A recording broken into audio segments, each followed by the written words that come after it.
when you are all alone.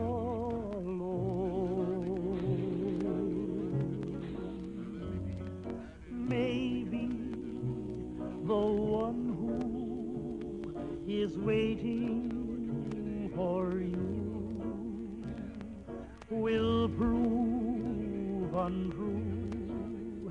Then what will you do? Maybe you'll sit and sigh, wishing that I were near. Then maybe.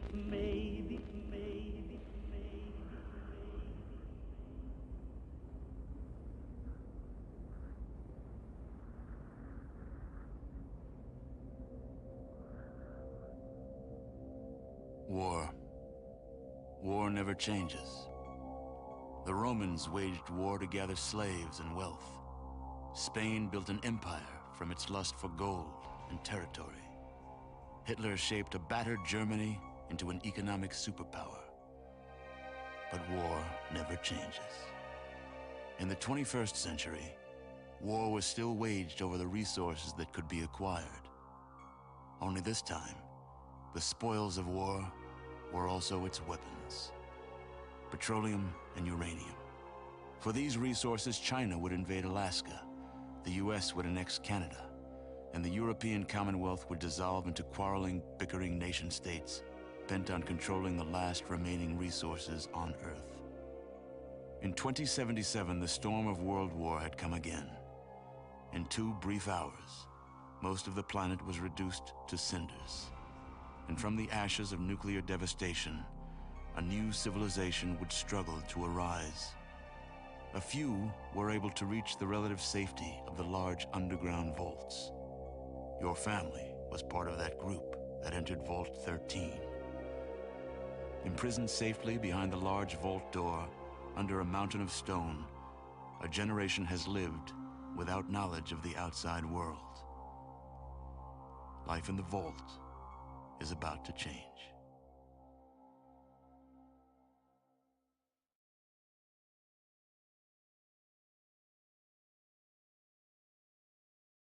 Well, that pretty much says it all right there, doesn't it? Um, so here we are, Fallout 1, the sort of granddaddy of them all. Um, okay, Wasteland, sure, no problem. I can definitely respect um, that idea. Wasteland was a great game, but I mean, Fallout is just so iconic. Um, and overall, I mean, the Fallout franchise, personal favorite for a lot of years now. I mean, obviously, Fallout 1 just turned 21 recently. And I mean, personal feelings aside, that's sort of a pretty cool thing to have a franchise that's sort of captured that much time. I feel, I mean, between Fallout 2 still being my favorite video game of all time, um, that I am definitely uh, interested in playing through the entire franchise again. It's sort of I've um, played.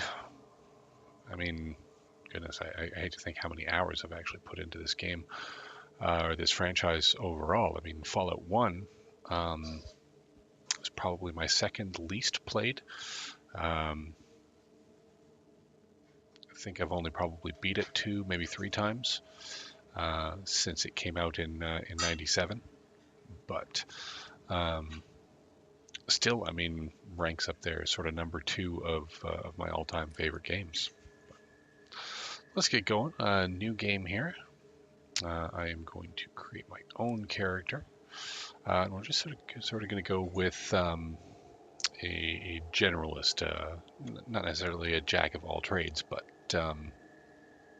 sort of a character who's going to be able to hit sort of the broadest spectrum of things. There are different role play type characters that we could play. I could, build a Rick Sanchez character and then take off like that. But that would limit the game in certain ways that I don't really want to limit myself. And so I'm going to go with a relatively middle of the road character, more or less. Optional traits. Now these are some just sort of extra little goodies that you can assign your character, and they all sort of have a some of them do, some of them don't. Some of them are better than others. Good-natured, studied less combative skills as you were growing up. Combat skills start at a lower level, but first aid, doctor, speech, and barter are substantially improved. So if you were playing sort of a certain character style, you can see how that might be handy. For us, on the other hand, we are going to go right off the bat with Gifted. Now, Gifted just straight up gives us a +1 to all of our special stats, and so that is it's just sort of the best trait you can take. It's so good that it feels a little bit cheaty, but screw it. I'm here to sort of play through the game, and the game is challenging enough. There's no two ways around that. So strength 6, good. That should be fine. Eventually we will pick up power armor, which will boost that by 4. So these are all values out of 10. So 6 out of 10 is pretty good and good enough for now. Perception, now one little bit extra perception. This just, the ability to see, hear, taste, and notice unusual things. A high perception is important for a sharpshooter.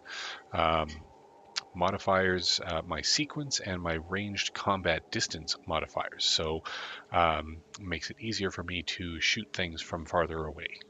More or less what that comes down to. I'm going to go for a fairly range-weighted character here. No need to get sort of up close and personal. So with that in mind, I can actually knock my endurance down a little bit here. Endurance doesn't do much other than your hit points. It also your resistances, your healing rate, stuff like that. But overall, it's your hit points. And if I'm going to be more or less in ranged combat, and I'm going to have a couple of companions with me who are going to be able to take the forefront of the damage, I'm not going to need that as much. So that is no problem there. Now, charisma is, it's virtually unimportant in the first one. In Fallout 2, it plays a much larger role. It determines how many companion characters that you can have right off the bat. So, but in 1, charisma really only determines whether you get a good reaction, and it's such a marginal difference based on charisma that it's not really worth having. There are very few checks that rely on charisma and whatnot. Now, intelligence, different story entirely. All of your speech checks, now whether or not you get a speech check is often based on your intelligence. So this one we want to keep high. Now we'll get throughout the game, we'll get different opportunities to raise these stats as well, but only by 1. So these will eventually be able to take up to the absolute top. Agility. Now, this one's really good. It gives us more action points. Now, the combat in Fallout is turn-based, so more action points means more things that I can do during a round, and just overall how many actions I can take while fighting bad guys. Also, gives me better armor class because I'm a little more dodgy. That sort of thing makes me harder to hit. Never a bad thing. Now, luck. Some people will say that the only thing that luck really gives you is criticals. Now, that is not I mean, it's technically true, but it's not entirely true. It's not the whole story. Um, the part that you miss out on there is that your luck determines the random encounters when you're traveling through the wasteland. And what that amounts to is there are special encounters, weird, fun, like, well, we'll see them when we get to them, but the higher your luck, the more likely you are to run into these fun little random encounters. Now, in terms of my other trait, I get 2 traits here that we can take. Now, I think it's probably best to take, given that I'm going to be mostly guns, is criticals really going to be that big a deal for me? Or would I rather take small frame and get a little bit, it's basically, I mean, basically an extra point of agility, and I could put that kind of anywhere else. That takes my agility to 10. I can take my agility back down to 9, and maybe, I don't know, maybe an extra point of endurance. Or if I took finesse, more criticals. No, I think I'm okay with that. Small frame. I am going to be getting companions, NPCs, so-called mules, who will be able to sort of pack all my gear for me. I'm not that worried about my carry weight per se.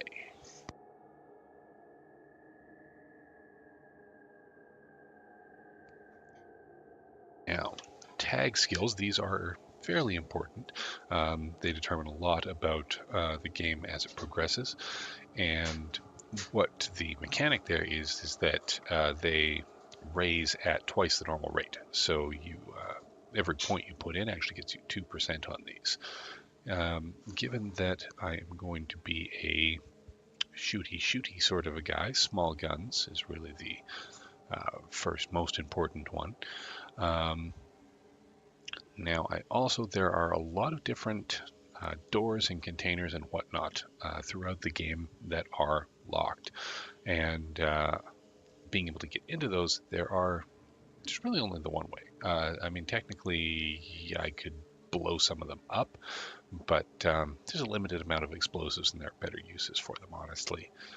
The main one now always takes speech.